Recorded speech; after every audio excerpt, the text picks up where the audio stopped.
Hello दोस्तों, good morning. कैसे हैं आप सब? आई होप आप सभी अच्छे होंगे, खुश होंगे और अपनी पढ़ाई कर रहे होंगे। तो आज हमारा मॉर्निंग रूटीन। आज मैं सोच रही हूँ पहले पढ़ाई नहीं करती हूँ, पहले घर का काम करती हूँ, क्योंकि बाद में ना ये देखो आप लोग, धूप इतनी तेज़ हो जाती है कि फिर कोई भी काम हम नहीं कर सकते और गर्मी लगने लगती है। इसलिए पहले मैं करूँगी काम घर का, उसके बाद हम करेंगे पढ़ाई आराम से, नहा धोकर आराम से बैठ के पढ़ाई करेंगे। फिर तो करते हैं आज का हमारा दिन की शुरुआत घर के काम से, और मिलते हैं आप लोगों से, वापस मिलती हूँ मैं आप लोगों से अपने स्टडी टेबल पर। करेंगे फिर अपने आज के दिन के अध्याय को शुरू, जिसमें हमारी साइकोलॉजी होगी, हिंदी होगी, पर्यावरण अध्ययन होगी, और मुझे लगता है हम जल्दी इनको ख़त्म कर लेंगे। मेरे अकॉर्डिंग तो बहुत मतलब जल्दी मैं कर रही हूँ, अच्छे से हो भी रहा है। चलो ठीक है, क्वेश्चंस देखेंगे फिर किस हिसाब से होते हैं। ये हाल है हमारी टेबल का। तो पहले टेबल को साफ़ करते हैं अच्छे से, और टेबल को नीट एंड क्लीन करने के बाद में हम, ये देखो हमारे भाई की हरकत, उसके गिलास, उसका सब कुछ वो मेरी टेबल पे छोड़ देता है, क्योंकि मेरी टेबल के पास ही उसका बिस्तर लगा होता है। पाउडर हो चुका, सब कुछ वो यहीं रख देता है।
हमने अभी पढ़ा है अध्याय नंबर 7, हम चीज़ें कैसे बनाते हैं। तो इसमें हम जो जानते हैं उसके बारे में, उसके बाद में पदार्थ आ गया और पदार्थ के गुणों के बारे में बता दिया है, पदार्थ की अवस्था, ठोस, द्रव और गैस।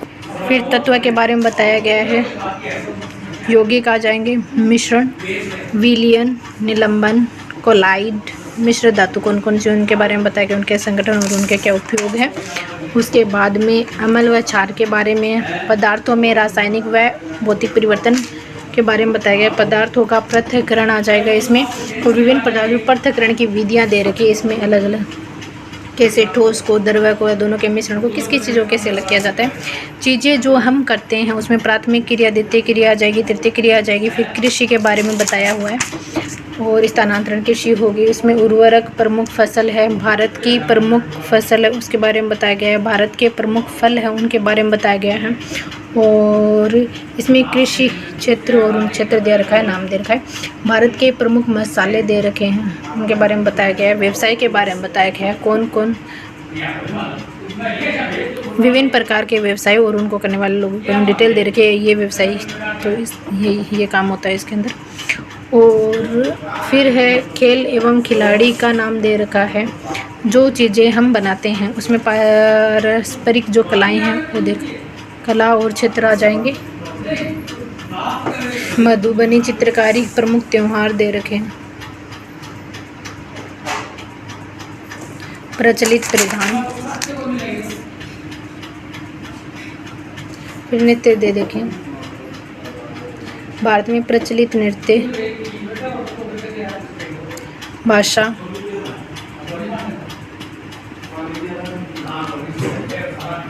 कौन से क्षेत्र में कौन सी भाषा बोली जाती है। फिर ब्रेल लिपि के बारे में बताया गया और भारत की प्रमुख जनजाति। इस तरीके से हमारा चैप्टर ख़त्म होता है। पर मैं यही कहूँगी आपको, ये चैप्टर ज़रूर ख़त्म होता है पर इस चैप्टर में बहुत कुछ दे रखा है। जैसे कि यहाँ पर हम अगर पढ़ते हैं, ये पदार्थ हो गया तो ये अलग से एक चैप्टर होता है जिसमें तत्व यौगिक मिश्रण वाला आता है, ठीक है। ये विलयन का अलग से मतलब है तो इसी के अंदर, पर अलग से इसका एक चैप्टर लगता है अच्छे से समझने के लिए, मिश्र धातुओं को अच्छे से समझने के लिए। और पदार्थ के भौतिक एवं रासायनिक परिवर्तन, ये अलग से एक टॉपिक है।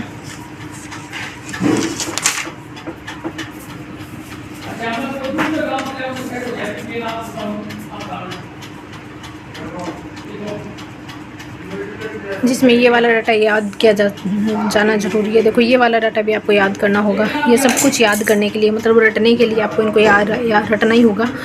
ये तो चलो इतना इम्पोर्टेंट नहीं है तो आप कर लोगे, ये हो जाएगा, पर इसको आपको रटना ही होगा, ठीक है। ये भी रटने लायक है, ये भी रटने लायक है, और देखो ये भी रटने के लिए ही है। इन सबको याद ही करना होगा और ये इनको ध्यान देना होगा। तो इस तरीके से हमारा ये टॉपिक ख़त्म होता है। और अब हम पढ़ेंगे इसकी शिक्षण पेडालॉजी। तो पेडालॉजी का कौन सा टॉपिक है वो हम देखते हैं और वो पढ़ते हैं।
व्यक्तिगत विभिन्नता, इसका अर्थ दे रखा है, स्वरूप दे रखा है, व्यक्तिगत विभिन्नता के प्रकार दे रखे हैं, जिसमें भाषा के आधार पर व्यक्तिगत विभिन्नता, लिंग के आधार पर, बुद्धि के आधार पर, परिवार एवं समुदाय के आधार पर, जाति के आधार पर, संवेग के आधार पर, धार्मिक आधार पर, शारीरिक विकास के आधार पर, अभिवृत्ति के आधार पर और व्यक्तित्व के आधार पर, गत्यात्मक कौशल के आधार पर। फिर व्यक्तिगत विभिन्नता के कारण क्या है, जिसमें वंशानुक्रम आता है, वातावरण परिवेश आता है, लैंगिक विभिन्नताएं आती है, जाति प्रथा, राष्ट्र का प्रभाव, आयु तथा बुद्धि, परिपक्वता, आर्थिक स्थिति। फिर व्यक्तिगत विभिन्नताओं की जानने की विधियाँ है, जिसमें परीक्षण विधि, व्यक्तित्व विधि, उपलब्धि परीक्षण, बुद्धि परीक्षण, सामूहिक अभिलेख परीक्षण, व्यक्तिगत इतिहास परीक्षण। फिर शिक्षा के क्षेत्र में व्यक्तिगत विभिन्नता, शिक्षा का स्वरूप व पाठ्यक्रम का निर्धारण। फिर हमारे ये चैप्टर खत्म हो गया। फिर हमने नेक्स्ट चैप्टर जो पढ़ा वो है अधिगम का मूल्यांकन, जिसमें मूल्यांकन दे रखा है। मूल्यांकन के प्रकार हो गए, जिसमें एफ और ऐसे दोनों आएंगे। और अधिगम का मूल्यांकन अधिगम में मूल्यांकन की क्या विशेषताएं और अधिगम में अच्छे मूल्यांकन के मापदंड दे रखे हैं। और सतत एवं व्यापक मूल्यांकन के कार्य महत्व दे रखे हैं और इनकी विधियां दे रखी है, जिसके अंदर निरीक्षण विधि, प्रश्नावली विधि, साक्षात्कार विधि, जांच सूची, विवरण का लाभ, विवरण संबंधी सुझाव, वर्णनात्मक रिकॉर्ड, शैक्षिक उद्देश्यों का वर्गीकरण, ब्लूम के अनुरूप शैक्षिक उद्देश्यों का वर्गीकरण।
गद्यांश में था 12 नंबर का गद्यांश और 13 नंबर का गद्यांश।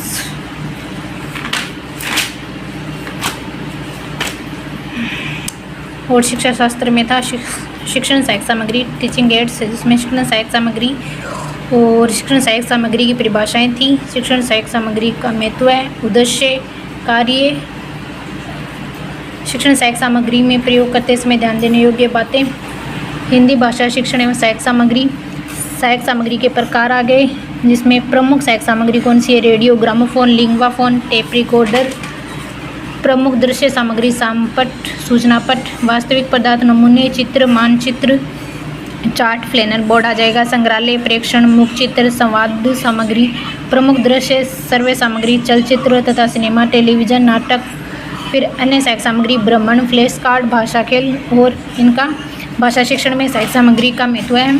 फिर अच्छे पाठ्य पुस्तक के गुण और बाल साहित्य एवं उसका महत्व।